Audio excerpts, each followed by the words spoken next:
वाराणसी की ज्ञानवापी मस्जिद में सर्वे तो खत्म हो गया है, लेकिन दावों पर तूफान खड़ा हो गया है। तीसरे और आखिरी दिन सर्वे का काम पूरा करके जैसे ही टीम बाहर आई तो हिंदू पक्ष शिवलिंग मिलने का दावा करने लगा। बाबा मिल गए। कौन से बाबा मिल गए? बताइए कौन है? जिसकी नंदी प्रतीक्षा कर रही थी वो बाबा मिल गया। हिंदू पक्ष के मुताबिक जैसे ही वजू खाने का पानी निकाला गया तो वहां मौजूद हिंदू खुशी से झूम उठे, क्योंकि उनकी नजरों के सामने करीब 12 फीट ऊंचा शिवलिंग प्रकट हो गया। बहरहाल शिवलिंग मिलने के दावे के बाद कोर्ट ने उस जगह को सील करने का आदेश दिया है। वाराणसी कोर्ट ने जिलाधिकारी को आदेश देते हुए कहा है कि वहां मुस्लिम पक्ष का प्रवेश वर्जित कर दें। हालांकि कोर्ट ने अपने आदेश में यह भी बात कही है कि केवल 20 मुसलमानों को नमाज अदा करने की इजाजत दी जाए, लेकिन उन्हें वजू करने से रोक दिया जाए। वाराणसी कोर्ट ने प्रशासन को आदेश देते हुए कहा है कि जिस स्थान पर शिवलिंग प्राप्त हुआ है उस जगह को भी तत्काल प्रभाव से सील कर दे। इन सभी के बीच उत्तर प्रदेश के उप मुख्यमंत्री केशव प्रसाद मौर्य का एक बड़ा बयान सामने आया है। चलिए आपको वो बयान सुनवा देते हैं।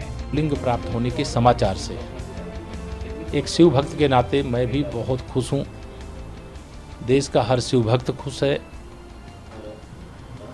सदियों से नंदी बाबा की जो प्रतीक्षा थी कि कब मेरे भोलेनाथ मिलें और कब मैं उनके दर्शन करूं, तो वह शायद अवसर माननीय न्यायालय के आदेश के बाद जो कोर्ट कमिश्नर के माध्यम से सर्वे हुआ, उस सर्वे के बाद जो शिवलिंग मिले उसके बाद वह सब स्पष्टता हो गई है। मैं बहुत न्यायालय के फैसले का स्वागत करता हूं। इस समाचार की खुशी को मैं शब्दों में व्यक्त नहीं कर सकता। मुस्लिम पक्ष कहता है कि 1991 का ये वायलेशन हो रहा है,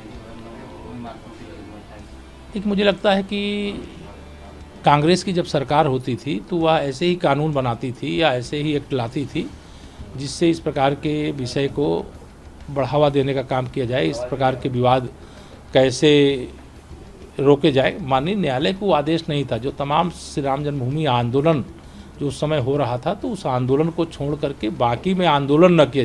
ये आंदोलन के आधार पर वहाँ पर शिवलिंग प्रकट नहीं हुए हैं। ये माननीय न्यायालय में मुकदमा चल रहा था और मुकदमे के दौरान माननीय न्यायालय के आदेश से सर्वे हुआ और सर्वे की रिपोर्ट के अनुसार वहाँ बाबा विश्वनाथ जी मिल गए हैं और हम सब खुशी से झूम रहे हैं।